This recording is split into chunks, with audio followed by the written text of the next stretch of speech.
Bismillahirrahmanirrahim. Assalamu alaikum and good morning. Welcome and thank you for joining today's webinar. My name is Amjad Gondal and I am an assistant professor at Department of Plant Pathology, Bahauddin Zakriya University, Multan. My co-moderator is Dr. Muhammad Sajid, assistant professor, Department of Plant Pathology, Bahauddin Zakriya University, Multan. Let's start today's webinar with some verses from recitation of some verses from Holy Quran. بالله من الشيطان الرجيم بسم الله الرحمن الرحيم إن الذين قالوا ربنا الله ثم استقاموا تتنزل عليهم الملائكة ألا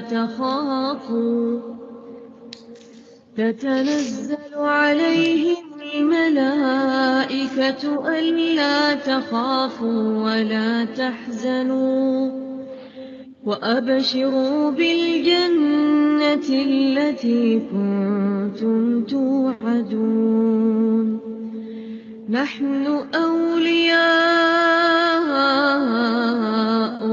في الحياة الدنيا وفي الآخرة ولكم فيها ما تشتهي أنفسكم ولكم فيها ما تدعون نزلا من غفور رحيم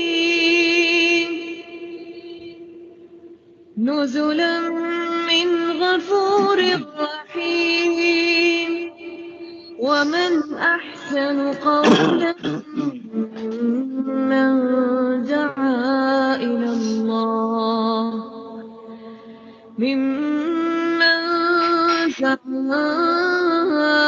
الله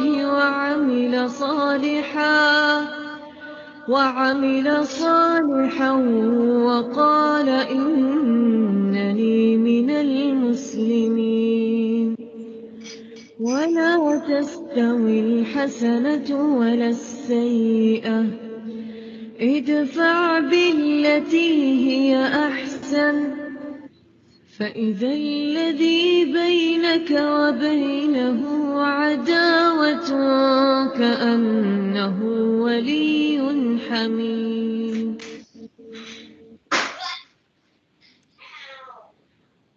Jazakallah.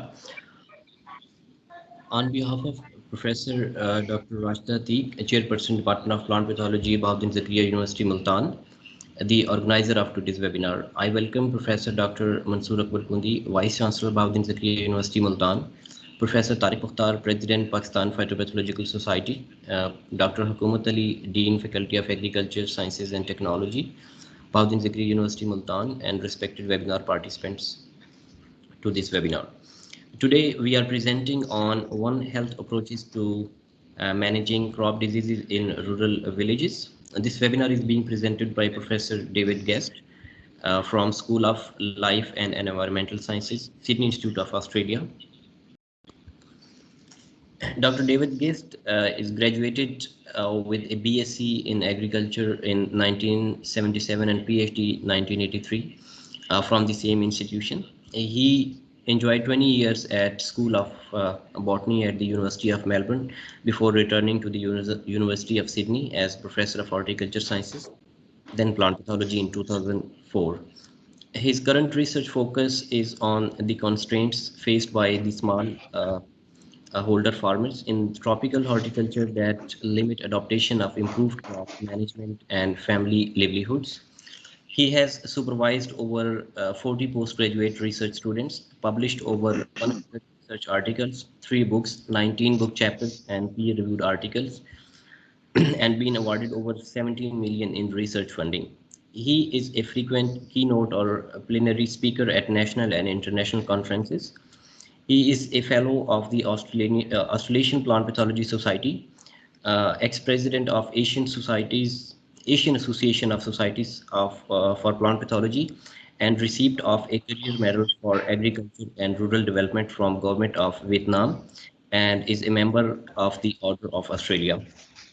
For participants, just a little housekeeping before we get started. If you have any question during the presentation, please type them into the chat box, and Dr. Sajid will bring them up at the end of this presentation. Also, we have an interactive discussion forum on the website. The recording of this webinar will be available over there. Now, I would like to invite Professor Dr. David Guest, presenter of today's webinar. Thank you very much. Get the introductory slide. It's a great pleasure to be asked to give this seminar. Before I start, it's traditional in Australia to recognise the traditional landowners, and I'm speaking to you from the country of the Wurundjeri people, and they've lived and studied and worked here for over 40,000 years. And in fact, in Australia, we have the longest continuous culture of people. So I've enjoyed two visits to Pakistan, one in 1976 and one in 1997, and I certainly look forward to returning someday.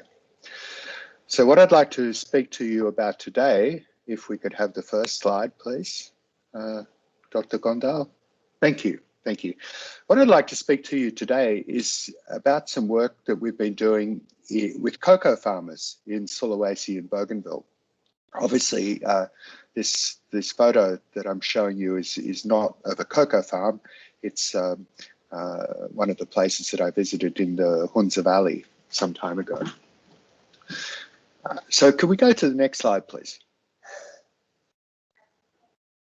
So one of the features of cocoa production is that most of the world's cocoa, which is used to make chocolate, is grown by smallholder farmers. And smallholder farmers, they live in different circumstances around the world, but basically they're semi-subsistence.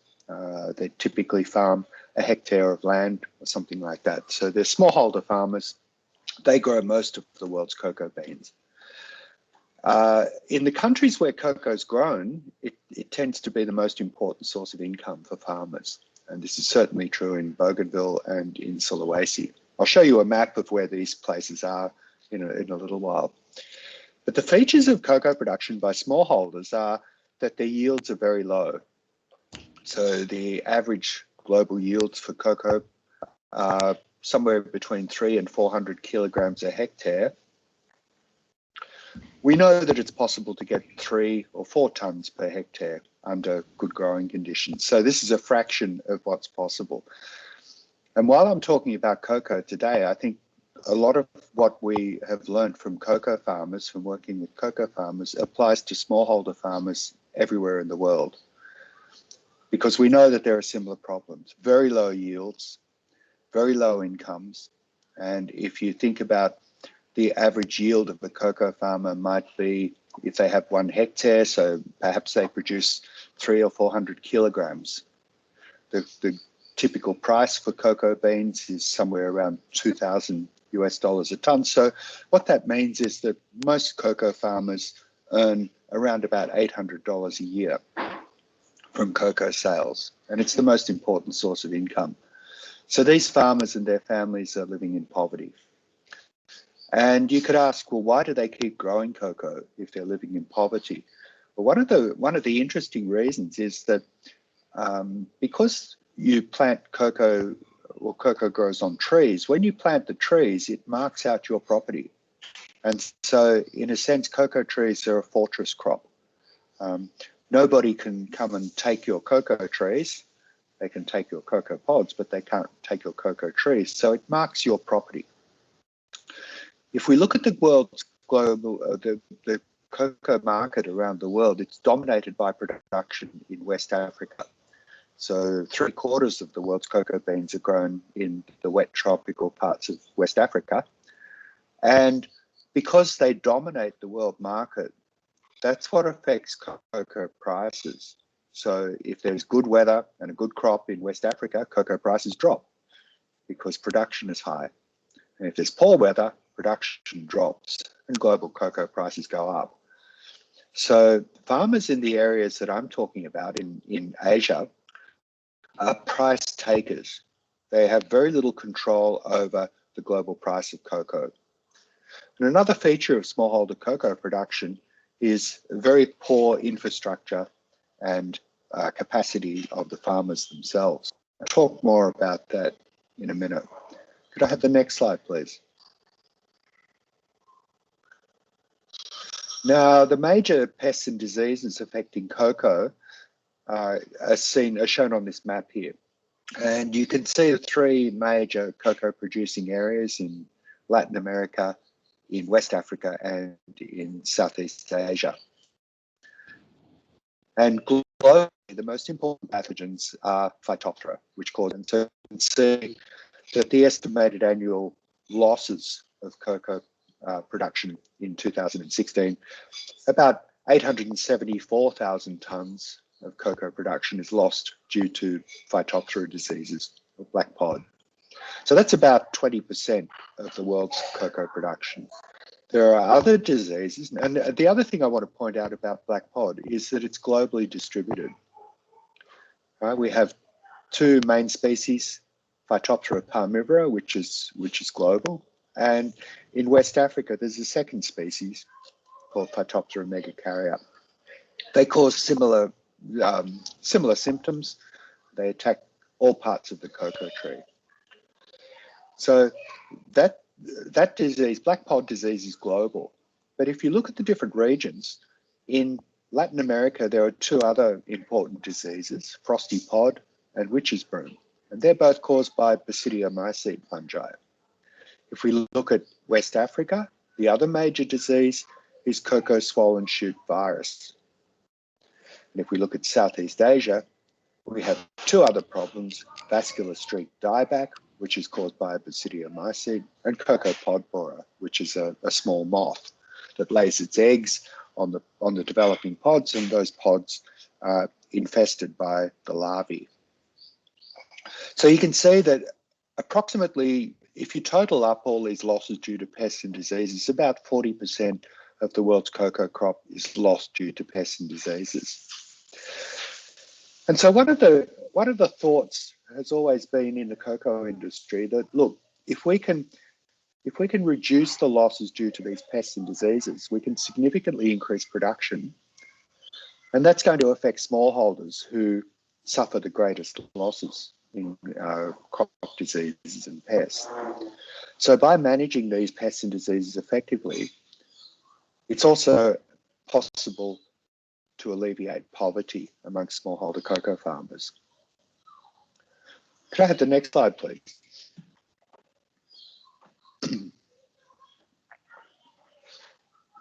So let's quickly run through some of these diseases. So as I said, Phytophthora affects all parts of the cocoa tree, causes pod rot, stem canker, leaf blight, and losses in the nursery. And on its own, it causes losses of about 20%. And as I said, there are two species.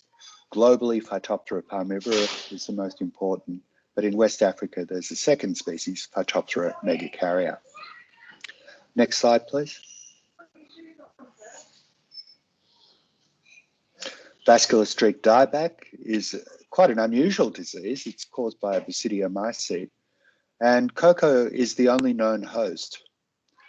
But as soon as you plant cocoa in Southeast Asia and many of the Pacific islands, they suffer from this disease. But nobody's been able to find the native host. And so this is very unusual. And we suspect that what's happened is that this is a new encounter disease because a rainforest endophyte, a fungus that lives symbiotically with rainforest trees, is incompatible with cocoa trees. And that leads to the expression of disease symptoms. And the key symptoms are this yellowing and necrosis on the leaves. Those leaves then fall off the tree, which is why you get the dieback. And when you look at the infected stems, you can see this very distinct vascular browning. And what happens is we think that the fungus infects the young leaves, the basidiospores land on the young leaves, they infect the young leaves, grow through the xylem to the petiole and down to the main stem. And so the symptoms that you see manifest more or less like drought symptoms because the water supply to the leaves has been cut off. Now, some cultivars of cocoa, such as the melanado, are very susceptible, and they're essentially extinct in Southeast Asia now because this disease has been killing them since the 1970s. So this disease is not a globally significant disease yet, but it's very significant in Southeast Asia. And of course, the risk is that you could have some biosecurity problems if this disease was introduced into West Africa or South America. The next slide, please. Cocoa pod borer, as I said, is a small moth that lays its eggs on the pods. The larvae infect the pods or infest the pods and eat the placenta, which basically prevents the beans from developing properly.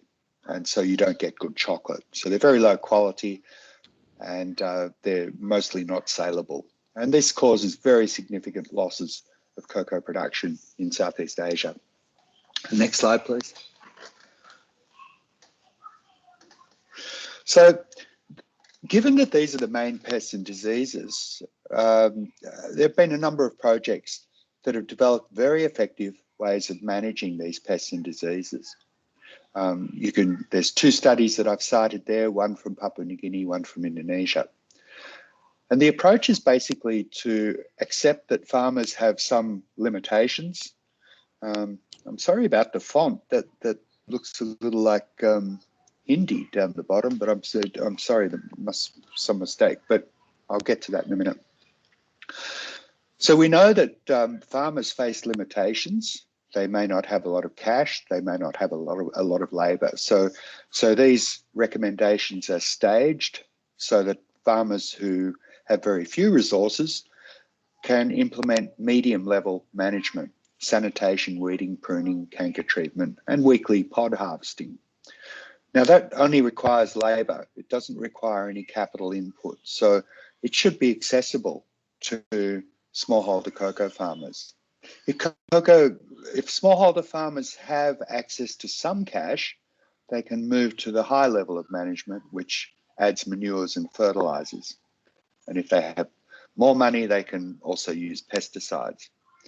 And when we analyze the outcomes of these different levels of management, we can see that simply cleaning up your farm means that the cocoa trees produce more flowers. Now, some of those flowers will mature to pods and you can double the yield. If you then add manures and fertilizers, more of those flowers develop into pods and you get a further increase in yield. And if you protect those developing pods with pesticides, then you get a further increase in yield. So you can see that with an input of 2 hours a day per hectare, one farmer can almost quadruple yield. So, you know, most cocoa researchers, including myself, thought that, look, this is a compelling cost-benefit analysis, that it's a very easy way for farmers to improve their livelihoods, to improve their yields and their income. So what happened? Can we go to the next slide, please? Oh, yeah, before I get there, this is a slide from the International Cocoa and Chocolate Organization, which is the global industry body. And using these sorts of technologies, the goal is to transform farmers' incomes from about 80 cents a day so that they can significantly improve their livelihoods. Next slide, please. So we have the technology, we have the motivation, but what's actually happened? If you look closely, if you compare the yield of cocoa beans, and this is a very simple calculation because it's just the global production divided by the global area that's planted to cocoa. And if you compare that to other crops, you can see that over the past 50 years, there's been very little change in the yield of cocoa. But if we look at other crops like oil palm, maize, and cereals, there have been significant increases in yield. And on the second graph there, you can see that in Indonesia and Papua New Guinea, They've essentially reflect what's happened globally. Over the past 50 years, there's been very little increase in yields, in productivity. And the only way that the industry has increased production is by increasing planting areas. And unfortunately, much of that involves cutting down protected forest. So it's a negative environmental outcome, but that's the only way that cocoa yields have been, or cocoa production has been sustained. So clearly, this is not a solution for the future. We can't continue to cut down protected forests because there are very few left. So how do we maintain global cocoa production? Next slide, please. Well, the conventional approaches haven't worked. As I showed you, global cocoa production has gone up, but it's only gone up by increasing the area planted, not by increasing the yields or productivity, despite the fact that we have very good technologies available for smallholder farmers. So what went wrong? Next slide, please.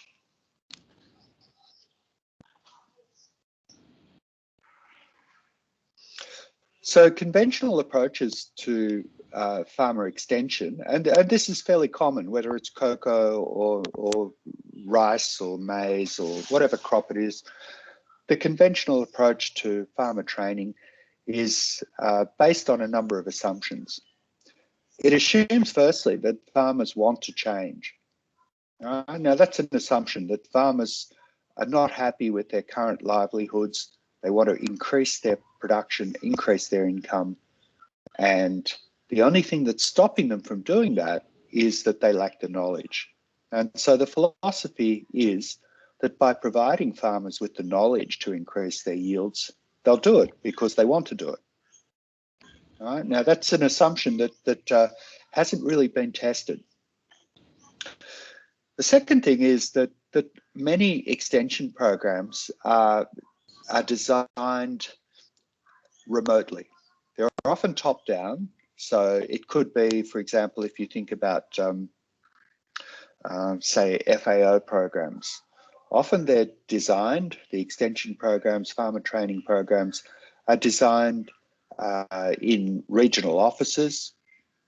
In Australia, one of our main funders for international agricultural research is ACR.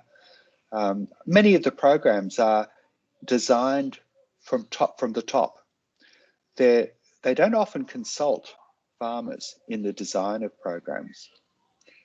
They're often spoon-fed, so the idea is that you go to the farmers and you say, okay, this is what you have to do. The farmers aren't given any option to tailor the programs or to adjust how they do it to suit their local circumstances. And these programs often fail to engage women and youth. And in the cocoa industry particularly, many of the farmer training programs are designed to quell consumer pressure. And because chocolate is a luxury product, many consumers, particularly in Europe, say, well, you know, we're not happy to enjoy a luxury product that's produced by farmers living in poverty. We don't want deforestation. We don't want heavy metals in our chocolate. All right, so the chocolate companies then usually contract NGOs to go out and do farmer training to try and reduce the pressure on rainforests, to try to alleviate poverty, child labour and so on. So often these extension programs are designed in response to consumer pressure rather than what the farmers actually need. And what this does is that it ends up alienating researchers and extension officers, and it disempowers farmers.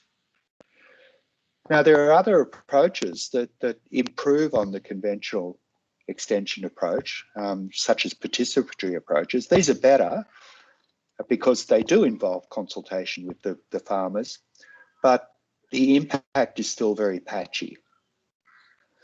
So our conventional approaches to farmer training haven't worked very well. And next slide, please.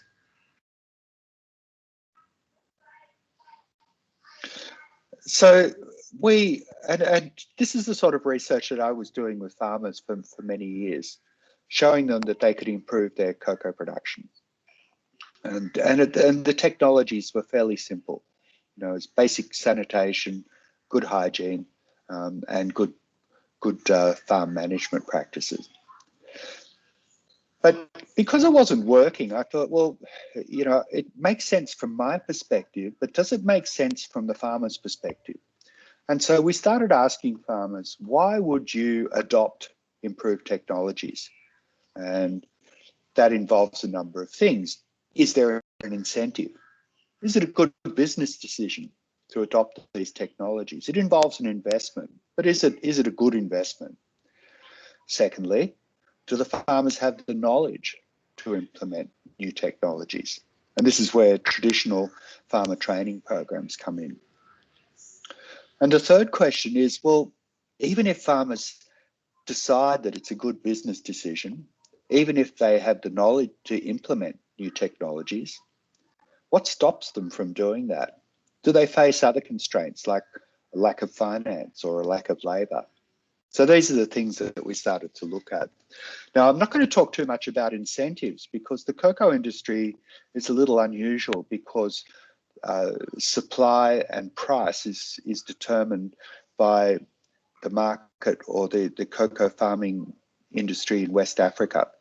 So farmers in Asia have no control over prices and they're heavily speculated. There's a very active futures market for cocoa production. What that means is that the prices rise and fall very rapidly. And it's very difficult if you're a farmer to make an investment into improving your cocoa production based on an assumption that prices are going to be similar to what they are now, because prices fluctuate a lot. So it's a risky business.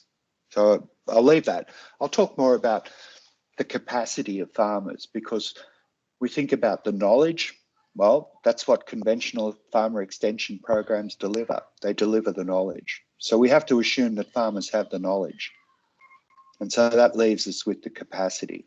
So what we did was that we asked farmers about their financial and their labour capacities to actually implement technological change. The next slide, please. So we have a project funded by the Australian Centre for International Agricultural Research, and there are four basic questions. We want to improve productivity. We want to understand how nutrition and health affect labour capacity. We want to investigate income diversification for cocoa farmers, and we want to improve market access and increase the value chain efficiency. Next slide, please. We had a similar project in Sulawesi in Indonesia. So what we found was very similar in both cases, in both Papua New Guinea and in Indonesia. In Bougainville, we surveyed about 12,000, almost 13,000 people. And we calculated a number of factors. Well, one of the indexes that we used was the wealth.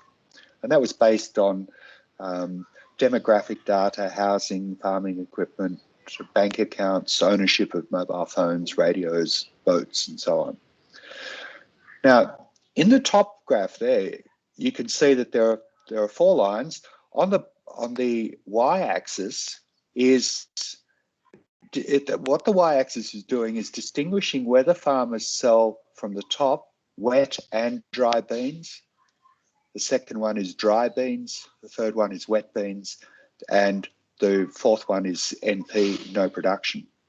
Now, surprisingly, we found that many farmers who identified as cocoa farmers actually sold no cocoa. And when we looked into that, what we found was that our assumption is that cocoa is traded as dry beans, but many farmers don't produce enough cocoa to process the wet beans, ferment them, dry them, and sell them as dry beans. And so what they do is they trade wet beans. They have a very active trade in wet beans. So If you look at the x-axis, what that's telling you is what's the likelihood that farmers who are selling wet and dry beans, wet beans, or no beans are wealthier or poorer than the average. And so 0 on the x-axis there is the average farmer. Farmers to the left are wealthier, farmers to the right are poorer. And you can see it's very clear that farmers who sell dry beans are wealthier than farmers who sell wet beans or no beans at all. And that's confirmed in the bottom graph as well. You can see that farmers who sell both wet and dry beans, that's the blue box in the center there, are the wealthiest farmers. Now, what that told us was that family wealth correlates with the amount of cocoa that farmers sell. So what that does is that gives us justification for saying, okay, if we improve cocoa production, we're likely to improve farmers' incomes. Right? We established that there was a strong link between cocoa production and family income. One of the other factors that we found is that off-farm income is actually significant. Now, I'll come back to this in a moment because Bougainville, there was a civil war in Bougainville between 1990 and 2000, and many young people left and went elsewhere. And because, well, they went elsewhere for a number of reasons. Education and employment were the main ones. And what that meant was that the youngest and best educated people leave Bougainville. They leave their villages and they go to towns and cities, or they work internationally. And they remediate or repatriate money back to their families. And this is a significant source of income. As well as that, people in the family on the farm may also sell surplus food crops at the local market. They may sell livestock as well. But a major source of income came from the diaspora of young people. And as I said, I'll come back to that in a minute. Can I have the next slide, please?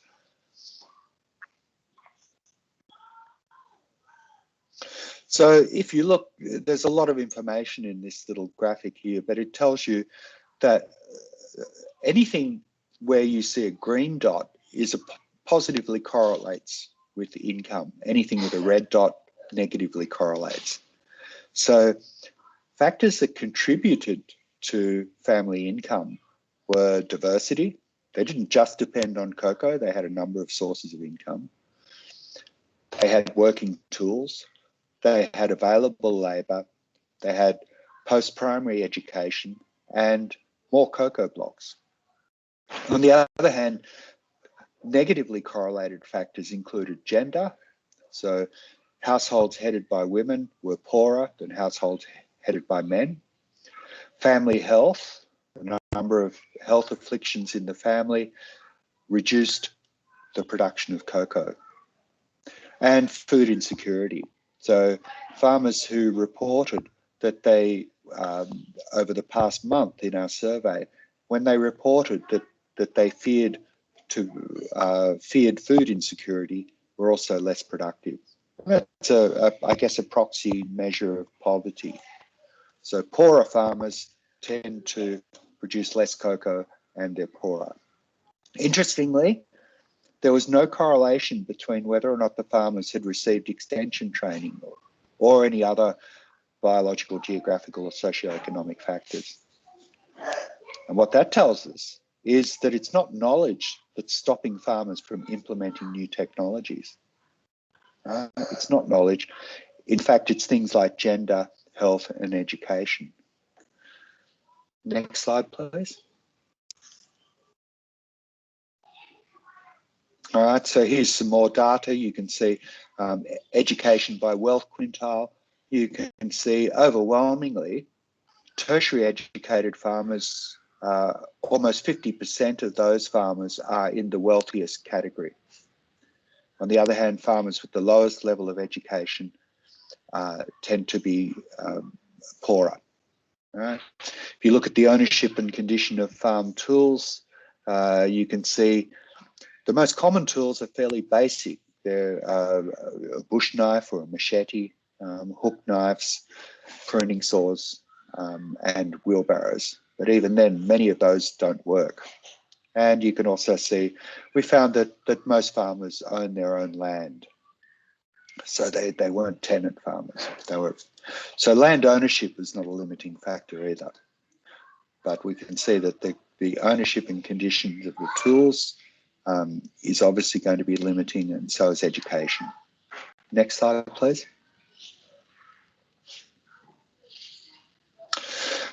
Now, the other fact that we looked at was farmer health. And you can see I presented data here from both of our projects in Sulawesi and in Bougainville.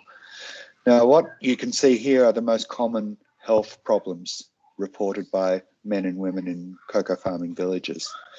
Back pain, arthritis, blurred vision, smoking, betel nut chewing, shortness of breath, malaria, TB, domestic violence, and unwanted pregnancies. And if you look at these data, it's really quite staggering.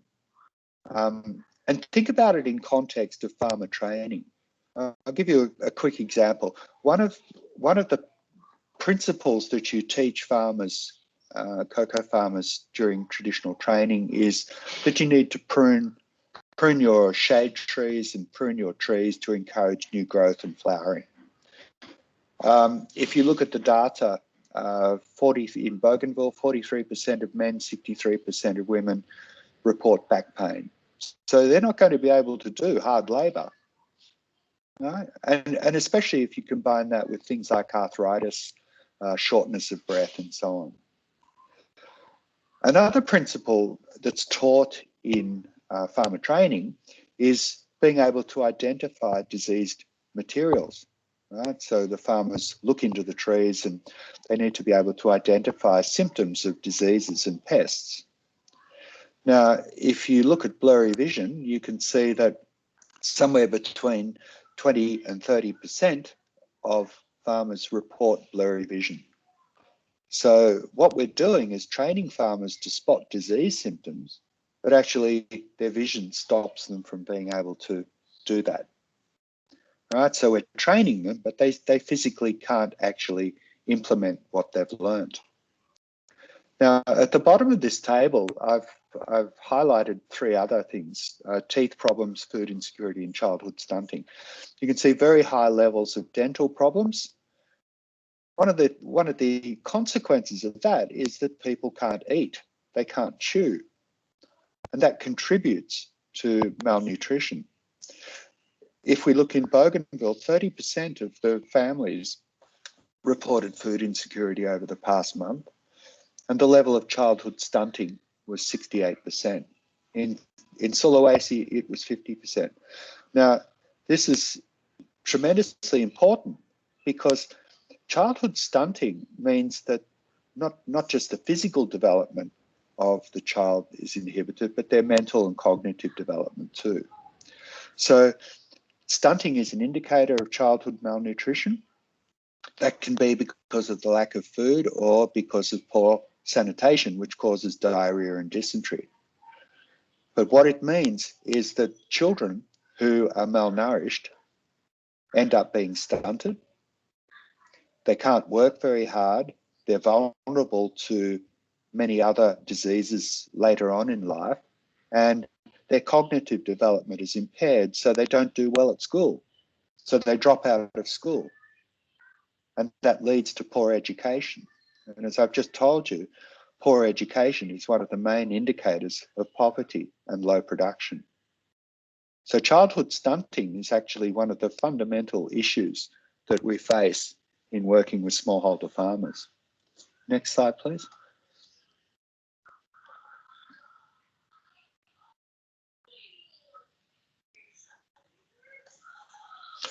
Okay, so what we found out of these surveys were that the main limit to productivity is labour. And this, of course, was very surprising to me because when I go to the villages, there are plenty of people. And I guess I was surprised that despite the fact that there were many people, there was very little adoption of improved management that basically required labour. So I could either conclude that people are lazy, they just didn't want to work, or that there are reasons that they can't work. And our survey found that it's poor education, health and nutrition that's reducing productivity, not a lack of knowledge. As I said, stunting is a significant problem, and there are signs that obesity is also emerging because of poor diets. There are water and sanitation risks, which lead to diseases like dysentery and diarrhea. We know that men and women suffer chronic conditions that aren't diagnosed and treated because there's a lack of access to healthcare. Most people don't go on to high school. A significant percentage of women need family planning, and domestic violence was unacceptably high, but curiously, it was seen as part of life by both men and women. And I suspect that this is mainly because, as I said, Bougainville is a post-conflict environment, and many people have experienced violence, and it's just become part of their lives. What you can see from the graph here is that as the number of chronic health conditions increases, the production of cocoa decreases. All right, so families that have no chronic health problems produce the most cocoa. Families that have a number of chronic health problems produce very little cocoa. Next slide, please.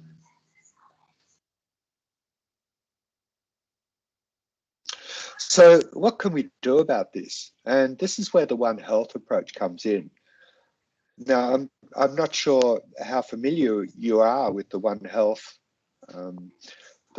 paradigm, but what it tells you is, in the words of Sir Albert Howard, who in the 1940s wrote, Sir Albert Howard was a British colonial soil scientist.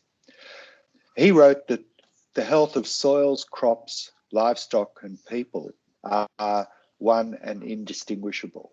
And so what Howard was saying was that you can't just focus on healthy crops, because if the soils aren't healthy, or if the people aren't healthy, the crops are never going to be healthy. If you have an unhealthy environment, it doesn't matter if you increase the health of your crops, because the environment isn't safe, and so people are never going to be healthy.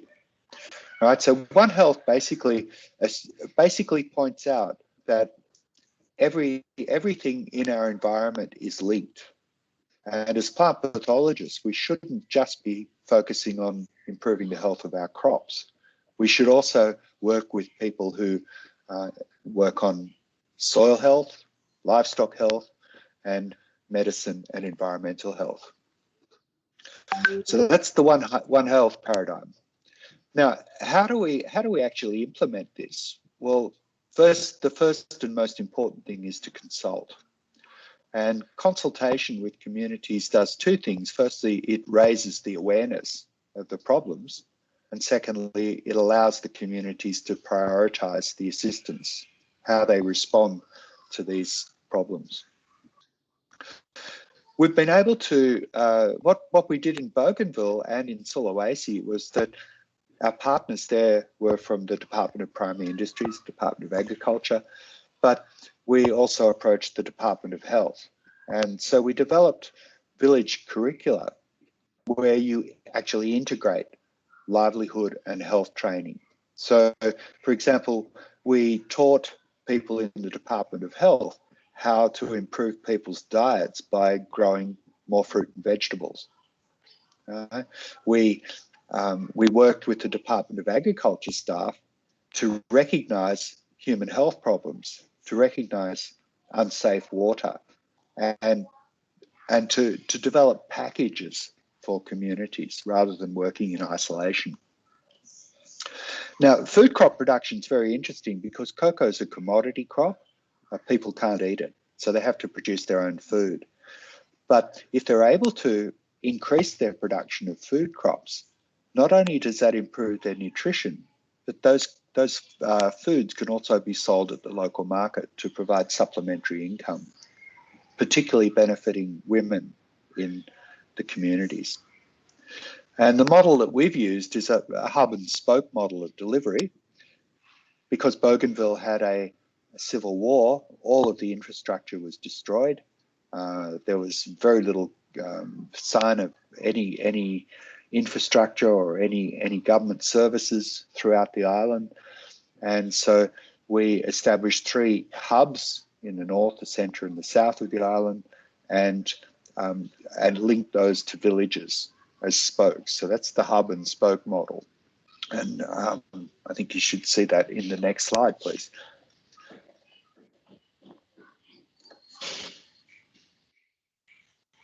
Oh, okay. Before I get to that, I wanted to make a point about COVID-19. This is actually very interesting because it surprised us. When COVID-19 pandemic first struck the world, there are many studies looking at the impact of COVID on food security. And the conclusion of most of those studies was that remote communities were vulnerable to food shocks because of the disruptions to supply chains caused by COVID. So there's a lot of concern. On the other hand, the feedback we were getting from the villagers was that production had actually increased. That there was more food locally. There was higher cocoa yields, higher production of cocoa since the start of the pandemic. And we were very surprised by this, but what we found was that because of the diaspora of young educated people looking for opportunities outside their farming villages, because of the shutdowns, people returned from towns and cities back to their home villages. What that meant was that there was an influx of healthy, young, well-educated people back to the villages. And they turned their minds and their hands to improving cocoa production, to introducing new technologies, new skills, and starting new businesses. So actually our experience so far has been that COVID-19's had a positive impact on food security in Bougainville. And I've spoken to a number of people in different parts of the world who work with remote communities, and they report a similar thing. They say, well, actually, the return of young people to villages has actually improved agriculture and food security. It's very interesting. Anyway, next slide, please. So this is the island of Bougainville, and the red stars show the villages that we work with. And as I said, we have our hubs in the north, the centre and the south, and those hubs then serve those 33 villages. And in the villages, we establish village resource centres. They're run by volunteer village extension workers. And those extension workers have training in agronomy, food crops, family farm teams training, nutrition, child and maternal health. So they're generalists. Right? They're not just agriculturalists, they have training in the interactions between health, agriculture and the environment. These village resource centres are supported by the 3 hubs. We've also designed a mobile app for farmers to use. And the other thing is that through this mechanism, farmers in remote villages are connected with my university, the University of Natural Resources and Environment in Papua New Guinea, and the PNG Cocoa Board, the industry body. Now, what is actually done in the villages is determined by meetings that the village extension workers have with their communities, and they prioritise training programs. And so for example, we've found that training in composting as to produce organic fertilizers is a very popular training course. And a number of other villages that we didn't start working in have come to us and asked if they could be included. So this is a very encouraging sign that what we're doing might be more successful than the conventional approaches to extension. Next slide, please.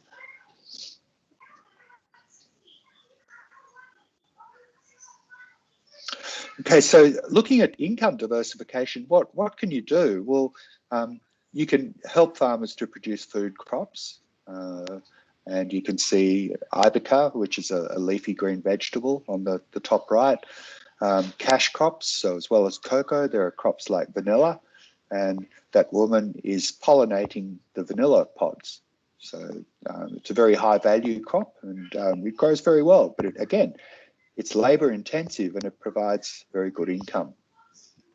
And livestock, and one of the interesting innovations that's come from our work in Indonesia is the incorporation of goats into cocoa farming systems. And basically the goats eat the waste materials, the prunings, the weeds, the cocoa pod husks and so on. And 1 hectare of cocoa produces enough food to support 22 goats. Those 22 goats are able to produce 18.3 tonnes of compost, which is a fertiliser that can be used for food crop or cocoa production to further increase the yield, but it's also a valuable commodity. There's quite an active trade in compost organic fertiliser. And there's other income diversification coming from service provision. And so on the bottom left, these are, well, that's a cocoa press. What you do is you take the dried fermented cocoa beans, you grind them up, you warm them and you press them, and that separates the cocoa powder and the cocoa butter fat, which are separate products. Now they have different uses and they have different markets, but basically this is value adding, and there's huge potential for local value adding. Next slide, please.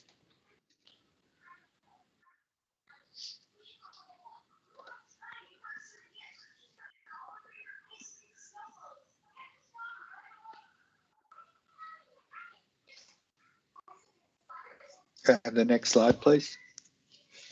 Thank you. This is an outline of the Cocoa Farmers app that we're developing. It's a mobile app, so it's free to download on a smartphone. It's basically aimed at cocoa farmers, but you can see there are lots of information about cocoa farming, identifying pests and diseases, and their management. And so, for example, if you can see videos. So if you click on there, you'll see that there's a video that shows the farmers that this pathogen, the black pod pathogen, produces zoospores which require water for spread, and so that helps to explain why Phytophthora diseases are more important in wet conditions. All right. Similarly, most of the pages have short sound bites, and what this means is that it's available to illiterate farmers, to farmers who can't read. They can just listen and watch the photos and the movies. So we hope that this is really going to help to support cocoa farmer in remote rural villages, because while they may be a long way from the nearest towns and Department of Agriculture office, the network is reasonably good, and farmers anywhere in the island can usually download this app, and it can be used in training to help farmers and as a guide. The next slide, please.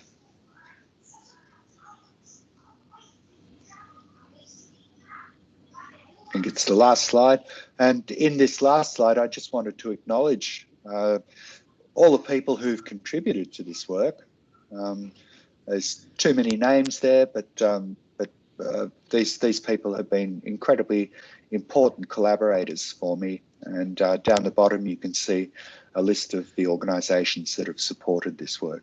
So thank you very much, and I'm looking forward to any questions, and particularly questions that reflect on what I've talked about and how you think that it may be useful, this approach may be useful in Pakistan. Thank you very much.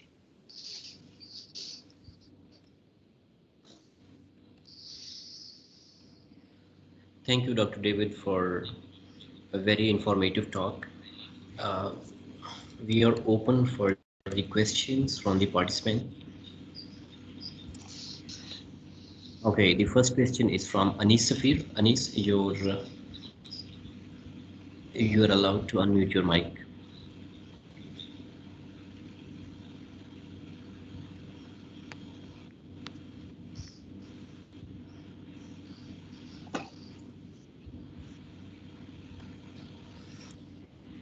Can you hear me, Anis Safir?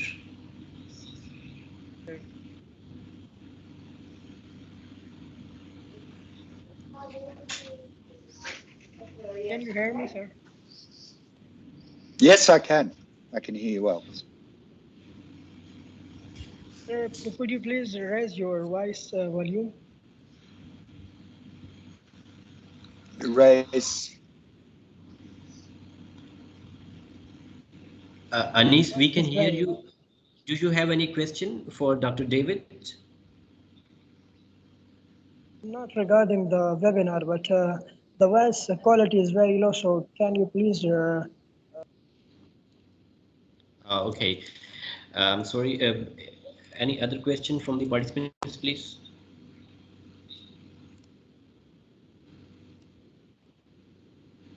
Okay. Dr. David, we have a question from the participants.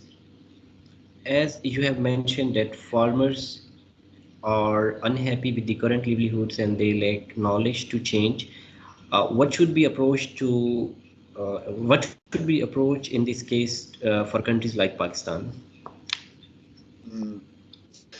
You know that the world has changed so much in the last 20 years, especially since the first time I came to Pakistan, because now we have much greater awareness of the wider world.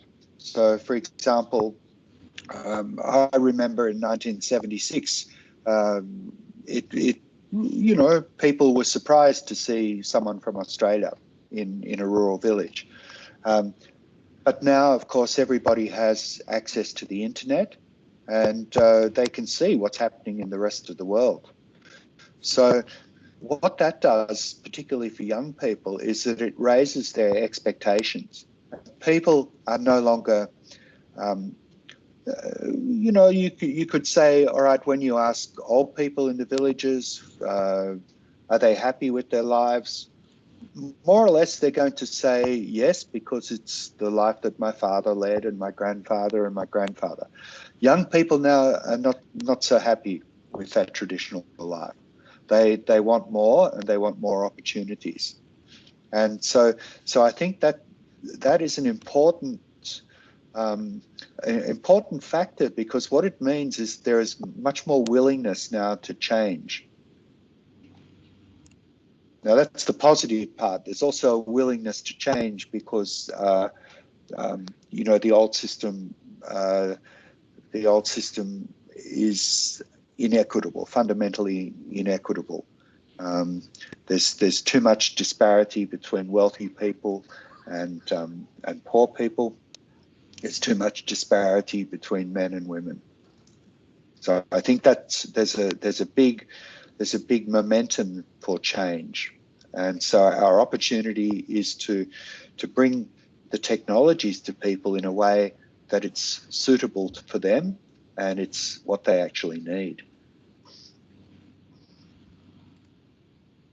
Thank you so much. The next question is, Dr. David, do you think farmers field school could be an approach to cope this in countries like Pakistan? Yeah, look, farmer field schools, it's a bit like I mentioned, conventional approaches, there are problems, but practices like methodologies like farmer field schools or participatory action research engage the farmers more. But the problem is there's an assumption that if you go to one village and you run farmer field schools, then the knowledge will spread to other villages. And the experience is that doesn't happen. And so what it means is that farmer field schools do work very well, but the information doesn't spread very far. And so it turns out that it's a very expensive way to train farmers.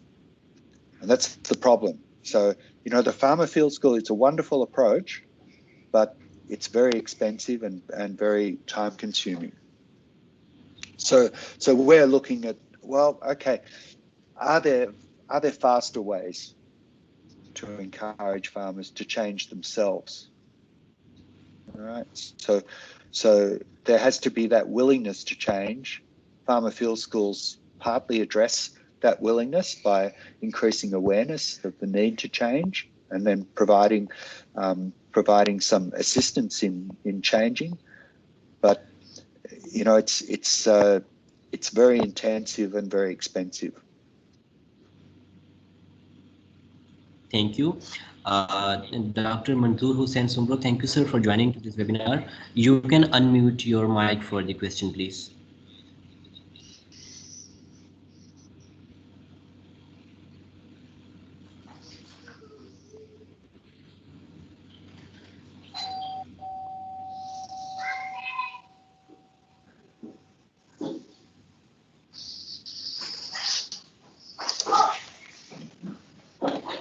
Okay. So now thank you very much, David. And so it happens that I, together with my late colleague, Dr. Iftikhar Ahmed and Dr. Ashraf Poswal from Kabi, we ran the farmer field schools in Pakistan. Of course, I was working with FAO. This was 2001 to 2004 for 5 years. And we demonstrated that not only the farmers' knowledge, improved, but they were more empowered to make decisions, and also do some of the uh, other activities for rural development. And I think this One Health approach, I find it absolutely wonderful, because in that farm field school activities, once we were through with all the technical aspects of cotton, of course, cotton was the focus. Uh, uh, the farming communities, we always put questions to them whether they like the approach, and if so, how are they going to continue? And therefore, they developed those sort of the associations, farmer associations, organizations, village organizations. They evolved, and some of them are still continuing. The Australian agriculture program, the ASLP in Pakistan, has then also followed up with some of the groups and the trainers. But of course, as you say, that is pretty intensive. It is always that you build on different experiences and go for something which is more convenient. But what you explained in your examples also have, for me, raises questions how to sustain that once your intervention from outside is over. What will then happen? So can the farmers sustain? You said that they did get knowledge gain and so on, but then they could not continue some of the activities beyond, because it's not really in isolation. The culture, and I really like the data that you shared about their other issues and their health and the behavior of the community, the households, and so on. So I think these are all approaches which, if the education is increased in a village, and also the farmer field school approach is wonderful in the way that it brings people together. And this has really been a tradition in Pakistan. If we go in rural Pakistan, people always used to take decisions about their issues within the village by themselves.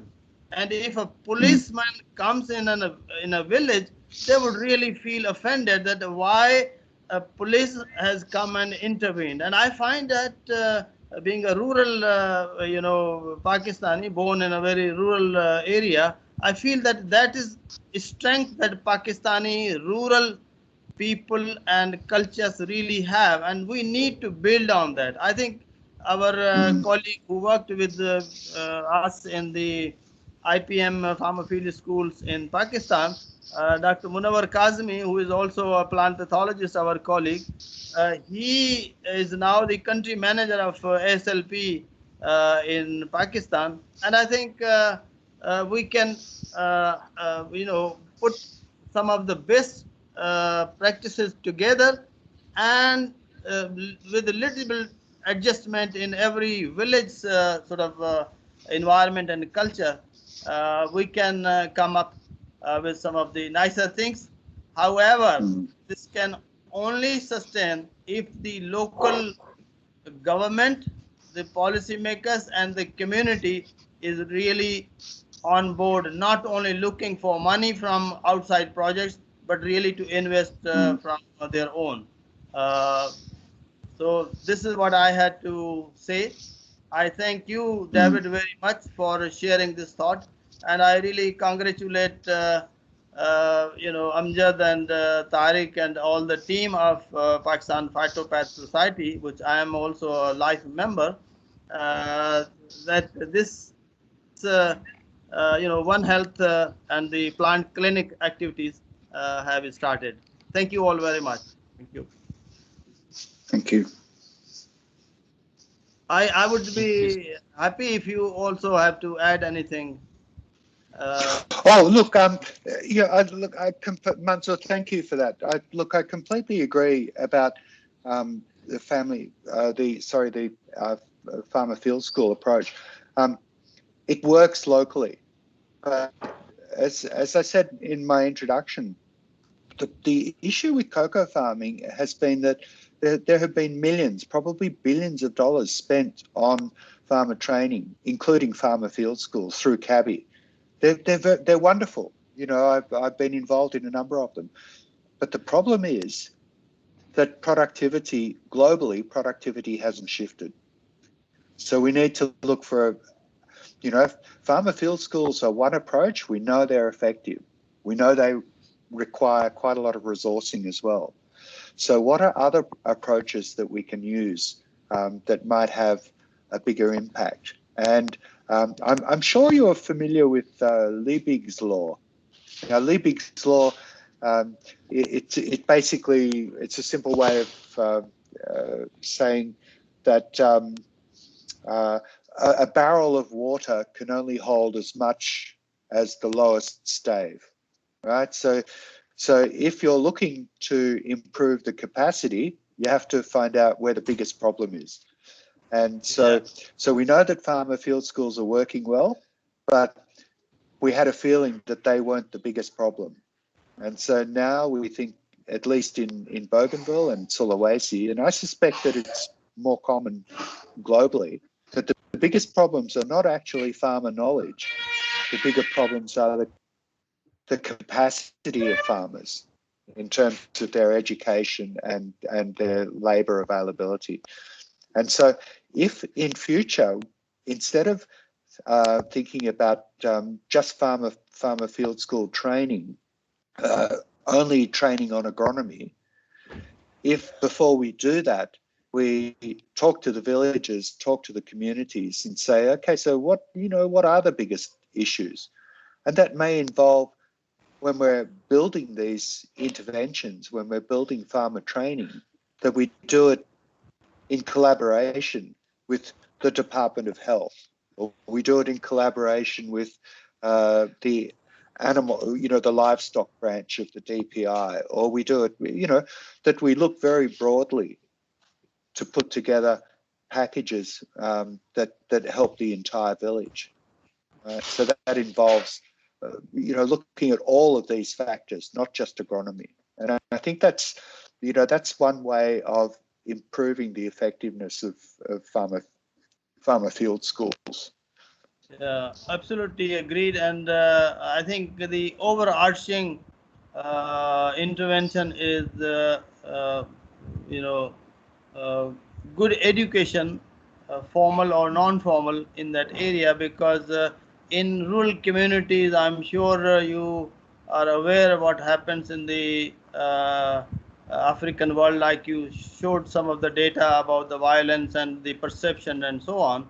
I think in rural Pakistan also we have something also similar and challenging. But my own lifetime experience has been that if you are reasonably well educated, you also feel empowered to not only take your own decisions, but also bring the community together to strengthen, your programs. And that's where I Yep. always uh, tell my colleague vice chancellors of agriculture universities in Pakistan to really utilize the workforce or the network of the students that they have, because they come from different areas and they can really bring other youth with them to organize communities and bring about changes. I think Mm. I am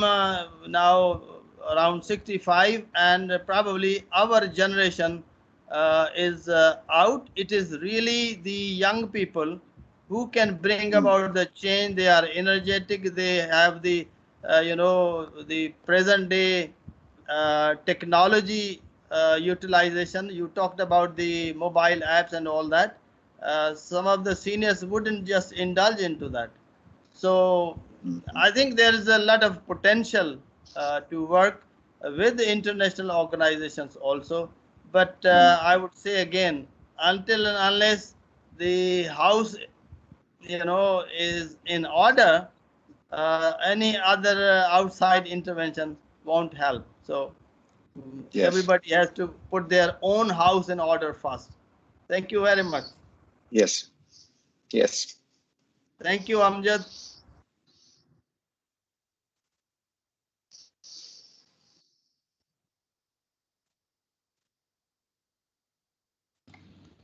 Thank you, sir, and for sparing valuable time for today's webinar. And thank you, Dr. David.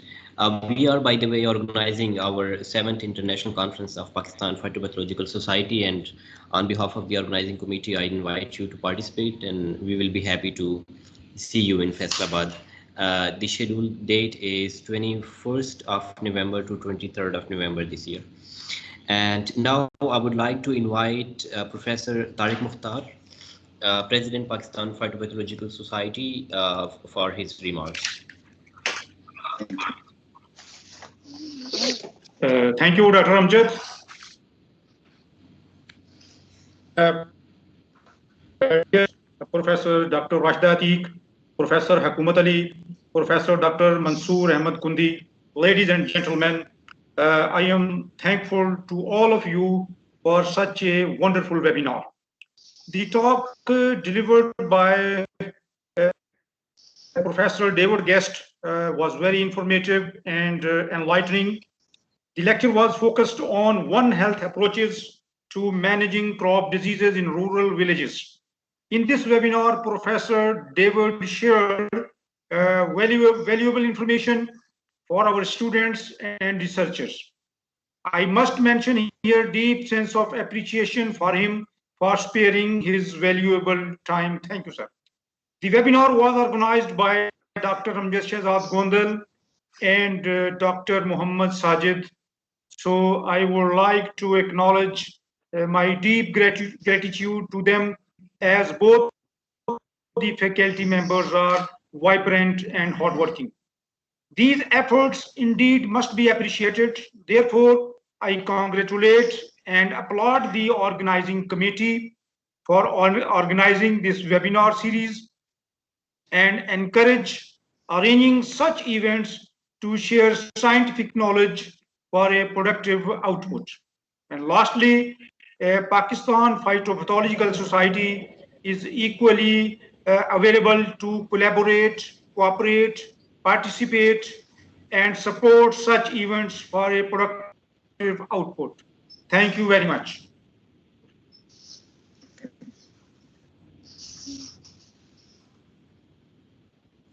Thank you, sir.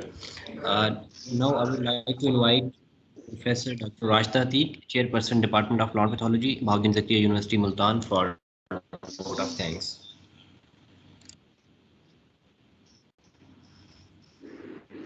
Good afternoon, everyone, to the one and all who attended the webinar. It is an honor for me to get the opportunity to thank Dr. David Guest, the speaker of today's webinar. I would like to express my gratitude to all team delegates of the webinar for their presence and contribution to make this webinar a great success. I extend my gratitude to our honorable chief guest, Vice Chancellor Bahauddin Zikri University, Multan, and President Pakistan Phytopathological Society to take out time from his busy schedule to grace the event. I must thank the organizing committee for working hard for the past few days to make this webinar successful. Thank you everyone once again for making it a great success. God bless you all. Stay blessed. Allah Hafiz.